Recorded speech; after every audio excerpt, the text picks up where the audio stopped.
যুদ্ধে যাওয়ার ইচ্ছে প্রকাশ করলেন রিটায়ার অফিসার। সীমান্তে আবার যুদ্ধ পরিস্থিতি তৈরি হয়েছে। এই পরিস্থিতিতে ২৬ বছর আগের সব কথা মনে পড়ে যাচ্ছে হুগলির বইচি স্টেশন রোডের বাসিন্দা ৬২ বছরের দেশের সেবায় একাধিক পদকপ্রাপ্ত উমাপদ গুইয়ের। সেনাবাহিনীর গাড়ি চালক ছিলেন উমাপদ গুই। কার্গিলে যখন ভারত পাকিস্তানের মধ্যে যুদ্ধ চলছিল তখন কার্গিলে কর্তব্যরত ছিলেন উমাপদ গুই।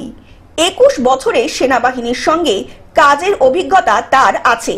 আজকের দিনে দাঁড়িয়ে তিনি মনে করেন পাকিস্তানকে খতম করতে ভারতের বেশি সময় লাগবে না। আজও প্রয়োজনে দেশের জন্য লড়াইয়ের ময়দানে নামতে প্রস্তুত উমাপদ গুই। যদি সরকারের প্রয়োজন হয়, দেশের প্রয়োজন হয়, যদি তারা ডাকে, আমি অবশ্যই যাব। এই ৬২ বছর বয়সে আপনার যে মনোবল এখন ঠিক জায়গায় আছে তো? অবশ্যই। হুগলি থেকে রাজকুমার প্রসাদের রিপোর্ট, গ্লোব নিউজ।